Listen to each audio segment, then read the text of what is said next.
చూడండి, గ్రూప్ యొక్క share price రెండో రోజు కూడా పడిపోతుంది. వైస్ ప్రెసిడెంట్ జావ్, మీ దగ్గర సొల్యూషన్ ఉందా? ఇలా మొదటిసారి జరిగింది, కానీ సేల్స్ డిపార్ట్మెంట్ ఈ ప్రాబ్లం రీకాల్ తీసుకున్నారు. రీకాల్తో ఏం ప్రయోజనం? ఈ ప్రాబ్లమ్స్ అన్నిటి వల్ల పబ్లిక్ కంపెనీని ప్రశ్నిస్తుంది.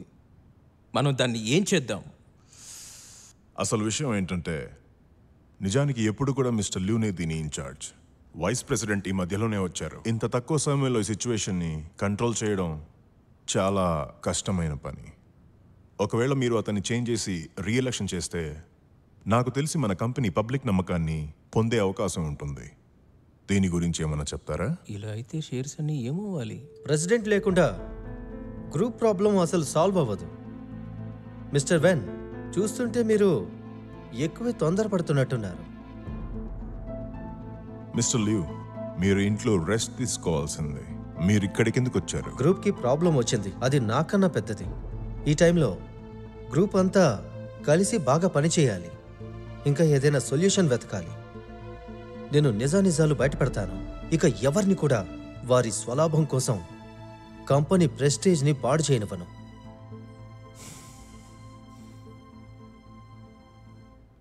వెన్షియాన్ వేరు, ఇంకా మిస్టర్ వెన్ వేరు. నాకు తెలిసి నువ్వు నీ ఫీలింగ్స్ని వర్క్ నుండి వేరుగా ఉంచు.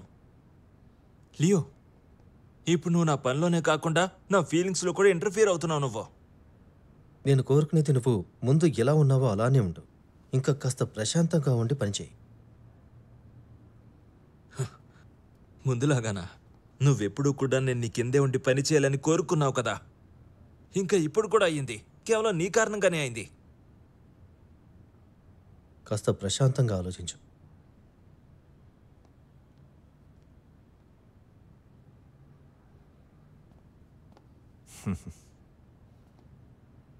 నేను ఇంకా వెన్షియాన్ ఎప్పుడు నీ వెంటే ఉన్నావు జాజావ్. తెలుసు మిస్టర్ వెన్. నువ్వు ఇప్పుడు కొత్త సూట్ కొట్టించుకో, ఇంకా ప్రెసిడెంట్ అవ్వడానికి రెడీగా ఉండు. కంగ్రాచులేషన్స్.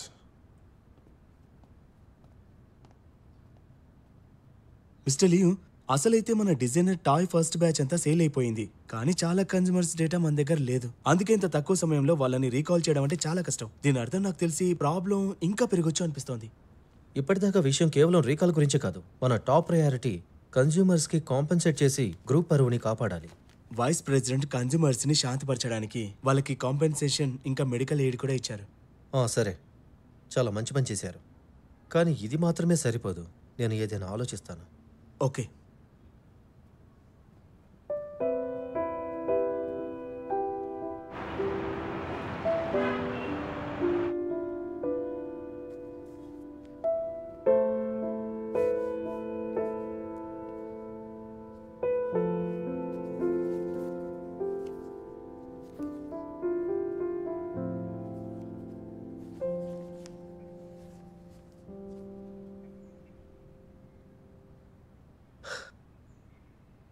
సారీ, ఈరోజు నాకు కాస్త లేట్ అయింది, రాలేకపోయాను.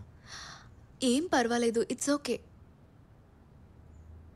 కానీ మీరేదైనా తినుండాల్సింది.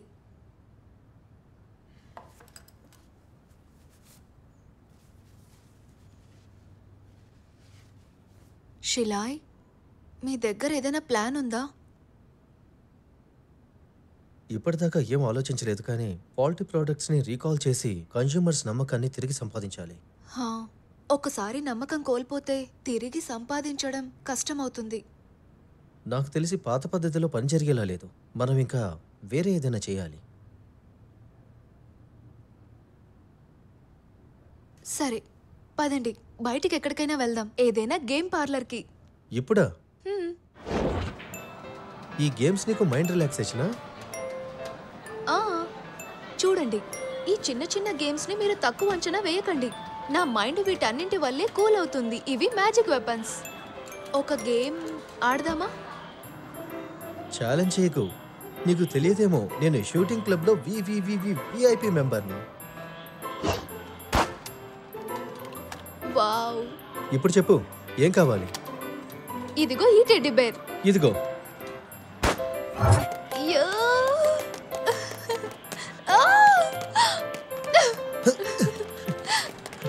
Shall I? కాస్త నెమ్మదిగా ఆడండి, స్క్రీన్ ని పగలగొట్టకండి.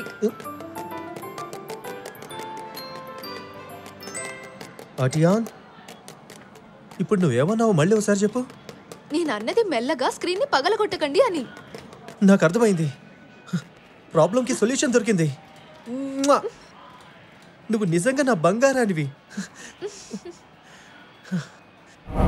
సరే విను, మన మొదటి step recall designer toy tank. విను, R&D డిపార్ట్మెంట్ వాళ్ళతో చెప్పు, మనం ఏ సోర్సెస్తో కలుసున్నామో వాళ్ళు మనతో కలిసి లాటరీ ఆర్గనైజ్ చేయాలనుకుంటున్నారు. మాటలు నేను మొదలు పెడతాను, ఇంకా అందరం కలిసి మార్కెట్ లింకేజ్ ఇంకా నీ బిగ్ డేటాని ప్రమోట్ చేస్తాము. ఇదే కరెక్ట్ టైం ఏదైనా కొత్తగా చేయడానికి. కస్టమర్స్తో వాళ్ళ ప్రిఫరెన్సెస్ యొక్క ఇన్ఫర్మేషన్ ఏదైతే దొరికిందో వాటితో వాళ్ళ కోసం సర్ప్రైజ్ ని రెడీ చేయి. బిగ్ డేటా అయితే బాగానే ఉంది, కానీ మనం జాయింట్ మార్కెట్ చేసి దీన్ని ఎలా చేయగలమంటారు? Smashing the golden egg. Hello everyone, నేను షియాంగ్ షెంగ్ గ్రూప్ ప్రెసిడెంట్. ఇదిగో చూడు, నీ పేషెంట్ సీఈఓ మళ్ళీ లైవ్ లోకి వచ్చాడు. మీరు ప్రైజ్ గెలవడానికి గోల్డెన్ ఎగ్ ని ఇవ్వాలి. దాంతో టాయ్స్ ఇంకా కన్స్యూమర్స్ ఇద్దరు బాగుంటారు. కన్స్యూమర్స్ పాడైపోయిన టాయ్స్ తీసుకొని కంపెనీకి రండి, ఇంకా సర్ప్రైజ్ కోసం గోల్డెన్ ఎగ్ స్మాష్ చేయండి. నేను మీకు మాటిస్తున్నాను, ఈ గోల్డెన్ ఎగ్ ని స్మాష్ చేసిన తర్వాత ఆ పాడైపోయిన టాయ్ ని అందరి ముందు లైవ్ లో బాగు చేయడం జరుగుతుంది. మీరు హిట్ చేయడానికి రెడీ అయిపోండి, ఎందుకంటే నేను మీ గిఫ్ట్ ని సిద్ధం చేస్తాను. Day to hit, get the gift. చూస్తున్నారుగా, నేను ఇప్పుడు షియాన్ షియాంగ్ గ్రూప్ బిల్డింగ్ దగ్గరే ఉన్నాను. ఇంకా ఇక్కడ మీరు చూస్తే నా వెనుక సర్ప్రైజ్ గిఫ్ట్ తీసుకునే వాళ్ళు చాలా మంది లైన్ లో ఉన్నారు. అరే, ఇది అదే పెట్ ఐటమ్. నేను దీన్ని ముందు కొనలేకపోయాను. దీన్ని అంటారు తమ బాధ్యతని నిర్వర్తించడం అని. షియాన్ షియాంగ్ గ్రూప్ నిరూపించేశారు కష్టాలతో పోరాడటం ఏమిటనేది. రండి లోపలికి వెళ్దాం. అయితే మీరందరూ చూశారుగా, ఇదే సొల్యూషన్. నేను లైవ్లో చేసి చూపించాను, ఎవరి హెల్ప్ తీసుకోకుండా. రీకాల్ ఇష్యూని క్లియర్ చేశాను, ఇంకా దాంతోపాటు గ్రూప్ పరువుని కూడా కాపాడాను. లేదంటే మనకి కొత్త ప్రోడక్ట్ లాంచ్ కోసం భారీ మూల్యం చెల్లించాల్సి వచ్చేది. మనం తలుచుకుంటే ఏదైనా సాధించగలం. ఇలాంటి ఈ చిల్లర పబ్లిసిటీతో సేల్స్ని పెంచితే మరి ఎప్పటి వరకు నిలబడగలము? ప్రతి బిజినెస్లో ప్రాబ్లమ్స్ వస్తూనే ఉంటాయి, కానీ పూర్తిగా ప్రయత్నించకపోతే మాత్రం మనం ఏమీ చేయలేము. మీరు కావాలంటే ప్రశాంతంగా కూర్చొని మిమ్మల్ని మీరు అడిగి చూడండి, ఈ గ్రూప్ యొక్క భవిష్యత్తు ఏమవుతుందని, ఎన్ని రోజులు నిలబడుతుందని. మిస్టర్ ల్యూ, మీరు ఏం చెప్పాలనుకుంటున్నారు? ఇప్పుడు ప్రాబ్లమ్స్ మన ముందున్నాయి. ఒకవేళ మనం అంతా కలిసి ఎలా దీని నుండి బయటపడాలని కాకుండా తమ స్వలాభం కోసం బ్లేమ్ గేమ్ ఆడాలని చూస్తే, ఇక దానికోసం ఇంత గలీజ్ పాలిటిక్స్ ని వాడాలని చూస్తే బిజినెస్ ఎలా నిలబడుతుంది? ఒక విషయం చెప్పండి, ఈ ప్రాబ్లం వచ్చినప్పుడు ఈ కంపెనీ లాస్ ని ప్రాఫిట్ లోకి మార్చిన వాళ్ళు ఎవరైనా ఉన్నారా? చెప్పండి చెప్పండి, అలా ఎవరైనా ఉన్నారా?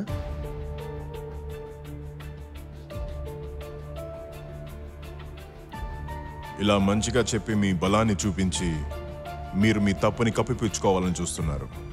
ఏమైనా చేయండి, షియాన్ షెంగ్ మీ వల్లే డ్యామేజ్ అయింది, ఇదే నిజం. అందుకని ఓట్తోనే డిసైడ్ అవుతుంది మిస్టర్ ల్యూ ఉంటారా లేదా అని. సరే, అలాగే, నేను కూడా అదే కోరుకుంటున్నాను. Liu Shilai, Liu Zhaozhou, Liu Zhaozhou, Liu Shilai, Liu Shilai, Liu Zhaozhou, Liu Shilai. 4 ఓట్లు లియు జా오జౌ, 4 ఓట్లు.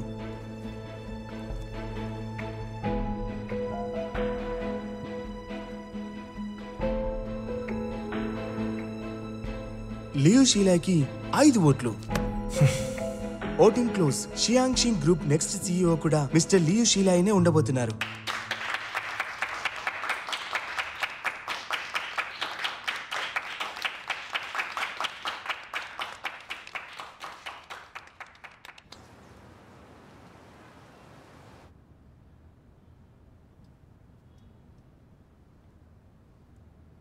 అంటే మీరిద్దరు కలిసి నన్ను పిచ్చోడిని చేశారన్నమాట. చావ్ చావ్, నేను హెల్ప్ చేయాలనుకుంటున్నాను, కానీ రిస్క్ మాత్రం నువ్వే తీసుకోవాలి. నువ్వు ప్రెసిడెంట్ అయ్యాక నేను నా కూతురి చేతిని నీకు ఇస్తాను. నేను తనతో నిజంగా రిలేషన్షిప్ మెయింటైన్ చేద్దాం అనుకుంటున్నాను, కానీ అతను బ్లాక్మెయిల్ చేయడం మొదలుపెట్టాడు. లియో, ఈ వెన్న నా మైండ్ని పాడు చేస్తున్నాడు. నేను పెళ్లి కన్నా ముందే సీఈఓ అవ్వాలంటున్నాడు. నాకు అలా చేయాలని లేదు. కంగారు పడకు, నా దగ్గర ఒక ఐడియా ఉంది. నేను చెప్పినట్టు చేస్తూ ఉండు. I'm sorry mister Wen. విన్షియన్ మీ కూతురు కదా, బయట అంగడిలో అమ్మే బొమ్మ కాదు. నాకు అతనంటే పడదు, కానీ దాని ఉద్దేశం తనకి వ్యతిరేకంగా చేస్తానని కాదు. మిస్టర్ వ్యాన్, నేను ఆఫీస్కి వచ్చినప్పటి నుండి మీరు ఏదో ఒకటి చేస్తూనే వచ్చారు. అది పెట్ క్యూట్ సిరీసే కానీ, లేదా షాహాజింగ్ ప్రీసేల్, లేదంటే రిసార్ట్లో నా పైన జరిగిన దాడి. అసలు నువ్వేం చెప్పాలనుకుంటున్నావు? జస్ట్ ఇదే చెప్పాలనుకుంటున్నా. పిడికిలి మూసినంత వరకు బానే ఉంటుంది, తెరిస్తేనే బట్టబయలవుతుంది. మీ సీనియారిటీకి చాలా రెస్పెక్ట్ ఇస్తున్నాను. మీరు వెన్షియాన్కి డాడ్, ఇంకా జావ్కి కాబోయే ఫాదర్ ఇల్లా. అందుకని ప్రశాంతంగా ఆలోచించండి. మీకున్న పర్సనల్ ఇంట్రెస్ట్ వల్ల కంపెనీకి నష్టం చేయడానికి రైవల్స్కి హెల్ప్ చేస్తారా, లేదంటే మీరు ప్రశాంతంగా జీవిస్తారా? నిన్ను అసలు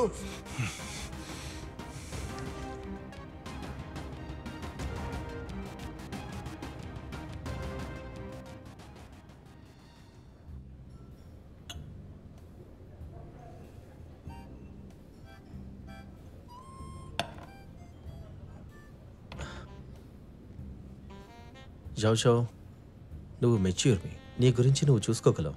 అంకుల్ నీ గురించి బాధపడాల్సిన అవసరం ఏం లేదు. డాడ్ నా గురించి బాధపడుతూనే ఉంటారు. నాకు తెలిసి ఆయన నాకు లెక్చర్ ఇస్తారు. పేరెంట్స్ మనల్ని ప్రేమిస్తారు, వాళ్ళ పిల్లలకి ప్రాబ్లం రావాలనుకోరు. చాలా ఆపు, నీతులు చెప్పుకో. ఒక మాట చెప్పనా? ఒక సీఈఓ జీవితం అనేది ఒక కూలి మనిషి కన్నా దారుణంగా ఉంటుంది. దీనికన్నా ఒక మామూలు కూలి జీవితం బాగుంటుంది. నాకు కాస్త అర్థమయ్యేలా చెప్తావా? ఓకే, నువ్వంత కష్టపడ్డావు కదా, మరి నువ్వే కంపెనీ పూర్తి భారాన్ని నీ భుజాలపైకి ఎందుకు తీసుకో?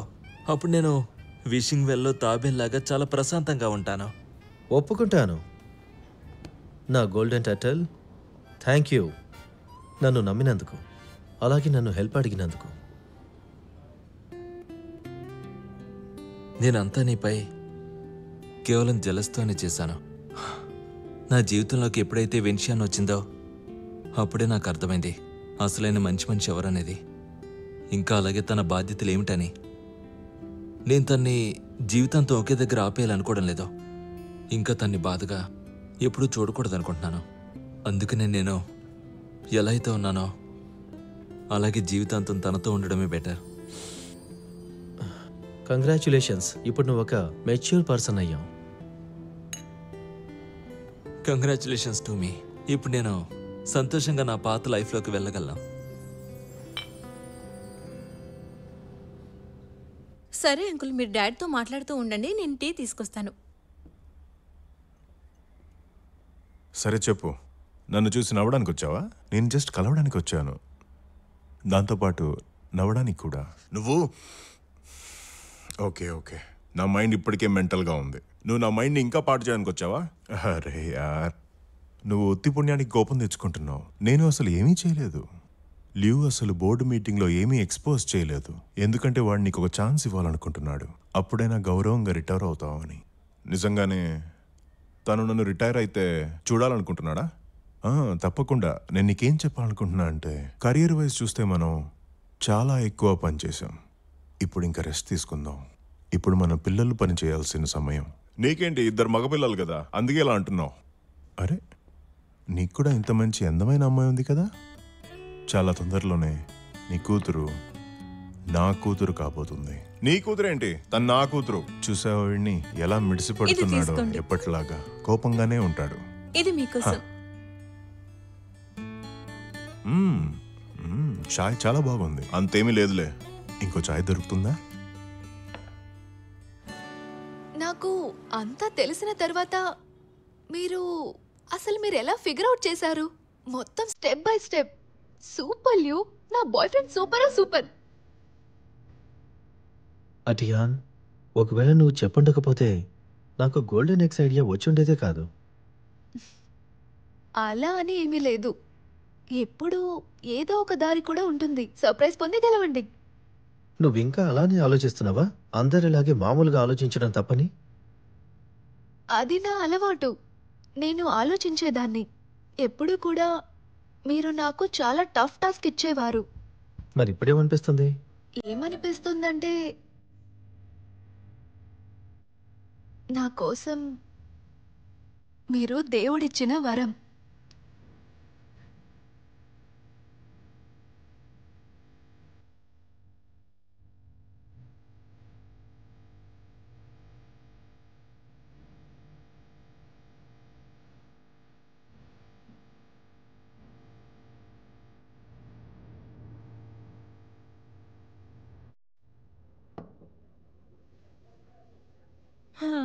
ఇంత ఫ్రై చేసిన దాన్ని తిన్నాక నేను జిమ్లో 1 గంట పాటు థ్రెడ్మిల్ పై పరిగెట్టాల్సిందే. టెన్షన్ అవ్వకో. ఈ రోజు నుండి నీ ఫుడ్ డైట్ కానీ స్లిమ్మింగ్ ప్లాన్లో ఫాలో అప్ కానీ అంతా నా బాధ్యతే. నేను ఇది కేవలం చెప్పడం లేదు, నీకు మాట ఇస్తున్నాను. నువ్వు అస్సలు బాధపడకో. ఇప్పుడు నువ్వు ఇంతకు ముందులాగా అస్సలు లేవు. అప్పుడు ముఖం మీద చెప్పి మనుషుల మనసు గాయపరిచేవాడివి. అప్పుడు అది కాస్త వేరేగా ఉండేదిలే, వదిలే. అప్పట్లో నేను కూడా చాలా పేదరికంలో ఉండేదాన్ని, భయంగా, చాలా సెన్సిటివ్ గా. అందుకని ఎవరేమన్నా పట్టించుకునేదాన్ని. ఇప్పుడు ఇంక మనం అంతా వదిలేసి మళ్ళీ కొత్త ప్రయాణం మొదలు పెడదామా? హలో, నా పేరు లీహా. నేను నా దగ్గరున్న వాళ్ళ గురించి ఆలోచిస్తూ ఉంటాను. నేను చాలా విశాల హృదయం ఉన్నవాడిని, అలాగే అందరితో గౌరవంగా మాట్లాడడానికి ప్రయత్నిస్తాను. ఇంకా నీ హెల్త్ ని కూడా ప్రొటెక్ట్ చేస్తాను. హలో, నేను షాన్ రోజ్. నేను ఒక అందమైన అమ్మాయిని. ఇతరుల కోసం నన్ను నేను మార్చుకోను. ఇంకా ఒకవేళ మారాల్సి వస్తే నా ఓన్ డెసిషన్ పై. మిమ్మల్ని కలిసినందుకు సంతోషం. నాకు కూడా. ఒకరిని ఒకరు మళ్ళీ పరిచయం చేసుకుని. నాకు నీ మీద చాలా కోపంగా ఉంది. అసలు నువ్వు నా దగ్గర ఎన్ని విషయాలు ఎందుకు దాచిపెట్టావు?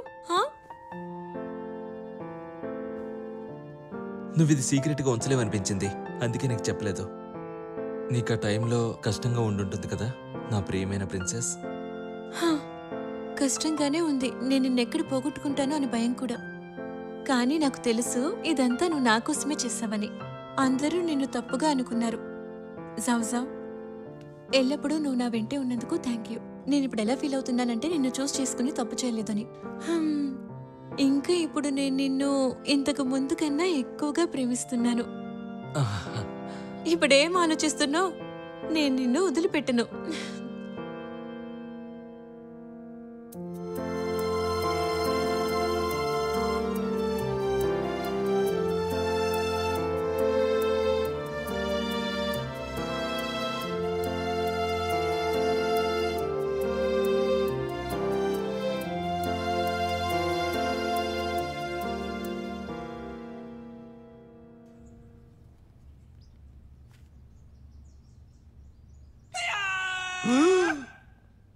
నిన్ను మొదటిసారి కలిసినప్పుడు నువ్వు అసలు ఏం చేస్తున్నావు బ్రో?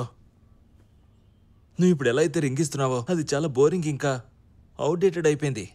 మనం ఏదైనా కొత్తగా ట్రై చేద్దాం. రోజ్ చెప్పొచ్చు కదా.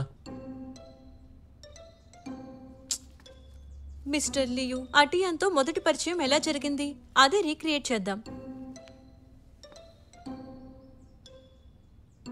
Car accident. లేదు, అది కాదు నేను అడిగింది. పెద్దయిన తర్వాత. చూడండి మిస్టర్ లియు, ఏ కంపెనీ మోసం చేస్తుందో అది త్వరగా మూత పడుతుంది. పెద్దగా అయిన తర్వాత కూడా మా మొదటి పరిచయం అంత మంచిగా అయితే ఏం లేదు. మిస్టర్ లియు, మీకు ఇంకా అటియాన్కి ఫస్ట్ కిస్ ఎప్పుడు జరిగింది? అరే, అది అయినప్పుడు చాలా సాధారణంగా జరిగింది. అప్పుడు అసలు ఏం జరిగిందంటే, ఈసారి నా వ్యాధి పెరిగిపోయిందంటే నుదుటిపైన కిస్ సరిపోదు అనుకుంటాను. మీరు అనేదేంటి సరిపోదు అంటే? ఆ సమయంలో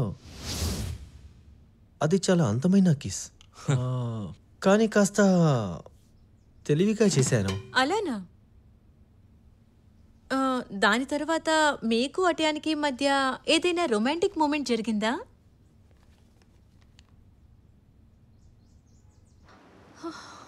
రోజ్, నువ్వు ఇంత ఎండలో నన్ను ఎక్కడికి తీసుకెళ్తున్నావు?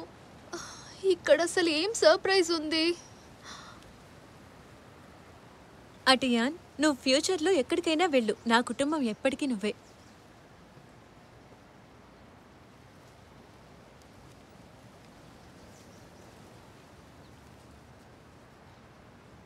విను టియాన్, ఇప్పుడు నేను నా క్రష్ని నీకు ఇచ్చేస్తున్నాను. సంతోషంగా ఉండు. Hi miss Tian.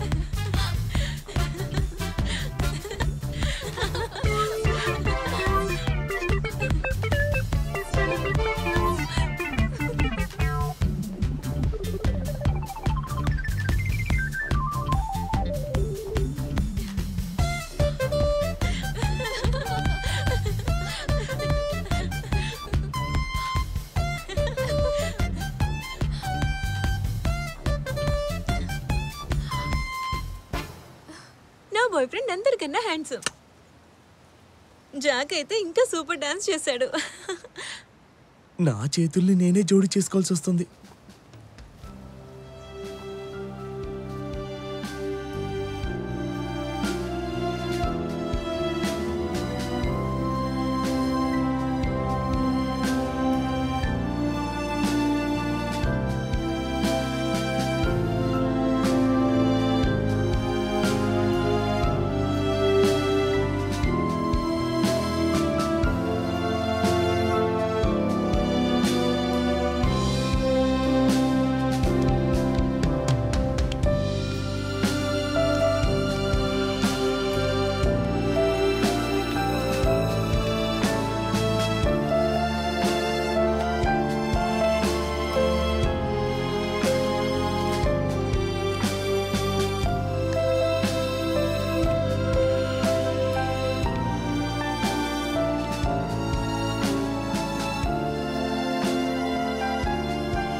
ఆటియా, నువ్వు రావడంతో నేను నా జబ్బు నుండి విడుదల పొందాను. నేను ప్రపంచాన్ని ఎదుర్కోవడం నేర్చుకున్నాను. ఇంకా నిన్ను కలిశాక నేను నేర్చుకున్నాను ప్రేమ. మన కలలన్నీ నెరవేర్చుకోవడానికి ఒకరికొకరం బలం అవుతాము.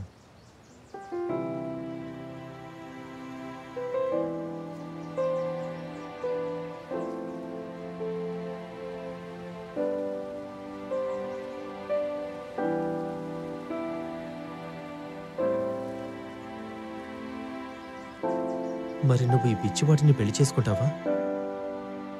ఇంకా నీ జీవితంలోకి నన్ను ఆహ్వానిస్తావా? షిలాయ్, మీరెప్పుడు కూడా నా జీవితమే. మీరు ప్రతి కష్టాన్ని దాటుకొని వస్తారు. ఆ అన్ని సంఖ్యలని తెంపుకొని నన్ను చేరుతారు. నేను అర్థం చేసుకోగలను. ఇద్దరు వ్యక్తులు మనస్ఫూర్తిగా ప్రేమించుకుంటే ప్రపంచంలో ఏ మూలలో ఉన్నా సరే ఒకరినొకరు తప్పకుండా కలుస్తారు. నేను మీ జీవిత భాగస్వామి అవ్వాలనుకుంటున్నా. మీ ప్రేమ సముద్రంలో నేను మునగాలి అనుకుంటున్నాను.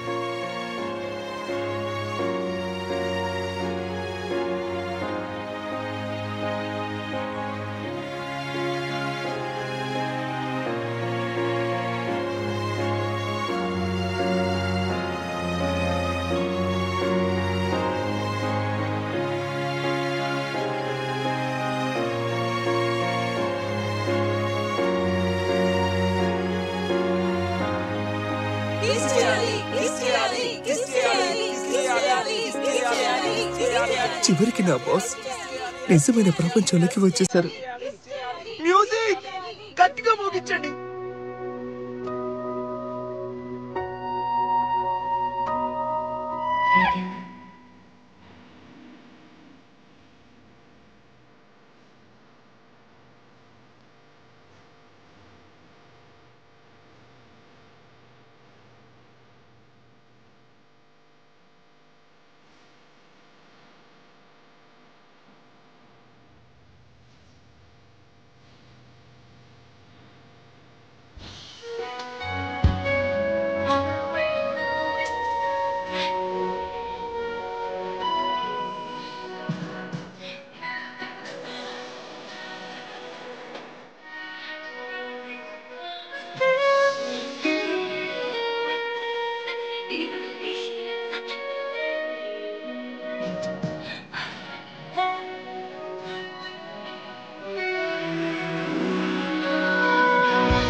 ఇదేంటి?